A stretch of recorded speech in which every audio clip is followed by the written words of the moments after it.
Hey guys, Jordan here. Before we dive into this video, I just want to say that you can sign up for the complete course, The Ultimate Photographer Formula, free of charge. It is an email course, so you'll get one video a day over the duration of 65 days as you progress through the course. And you can sign up for that free of charge by clicking the link in the description. Enjoy the video. Hey guys, in this video, I'll be talking about the camera settings that we currently use for real estate photography.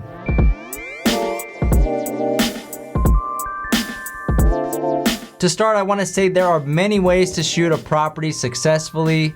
Once you get comfortable shooting properties, feel free to venture off and experiment and find methods and settings that work best for you. But if you're just getting started, we recommend just following the settings that we'll go over in this video. Alright, so let's get into the camera settings. So when we shoot photos, we are typically shooting in aperture priority mode.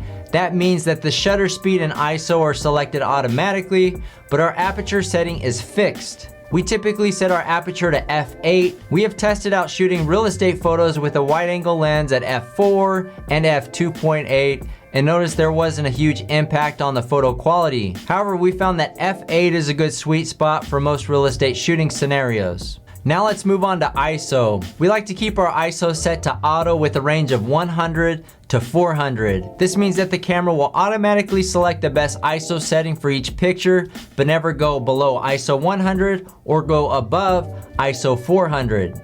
We found that this range helps with not experiencing extremely long shutter speeds or a bunch of image noise in darker rooms. So when you're shooting outside in the daytime, the camera will usually select ISO 100, and when you're going indoors, the camera will be closer to ISO 400. Having your ISO set to auto helps eliminate another variable that you might need to adjust from room to room. Next, we set the file format. We shoot with file format compressed RAW. This allows us to have a lot of flexibility during the editing process. There's a lot more data built into the RAW images versus a JPEG. So that's why we shoot RAW. We haven't seen much of a difference between compressed and uncompressed RAW, so we choose compressed RAW because the image files are significantly smaller than uncompressed RAW. If you're shooting photos in JPEG instead of RAW, some photo attributes will be more difficult to adjust. First off, white balance. Native white balance data isn't stored in a JPEG image, so you only have control over making the image cooler or warmer when editing. Having the native white balance information on the raw image allows you to change white balance while editing as if you were shooting that image at that particular white balance setting. There also isn't as much detail in the shadows and the highlights in a JPEG image.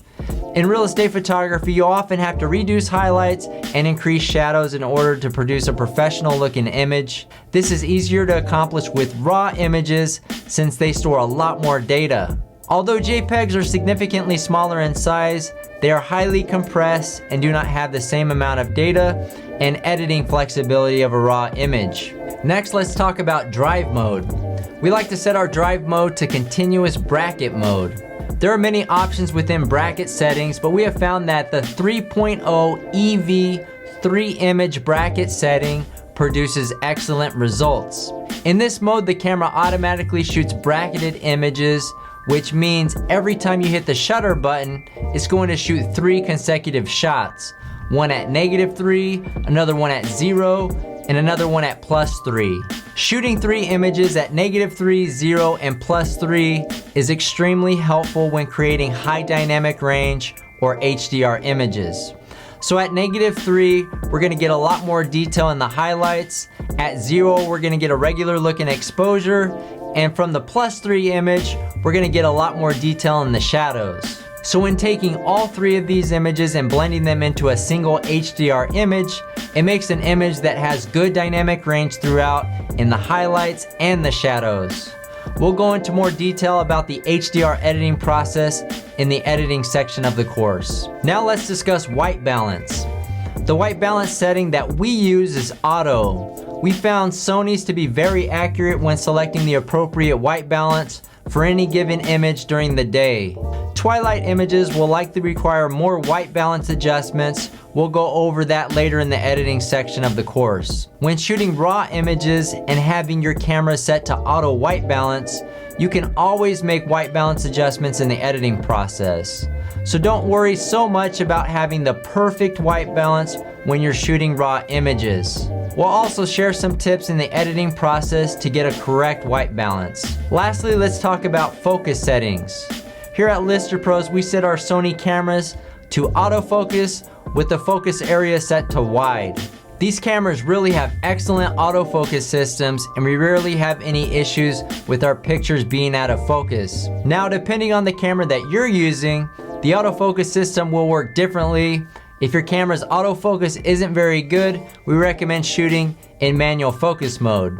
Lastly, we highly recommend saving your settings as a preset so you don't have to worry about remembering all these settings. We do this so that our team members can easily switch from shooting photos to video without worrying about always changing their settings. These settings will give you a great place to start if you're new to the industry. We also like these settings because we have a big team and it makes it so much easier to train new people and produce consistent results. However, if you plan on being a solo photographer, feel free to go all out and shoot in manual mode if that's something that you're interested in. But if your goal is to scale your business and hire multiple team members, we recommend keeping it simple. Alright guys, that's gonna do it for this video. Reach out if you have any questions. We'll see you guys on the next one.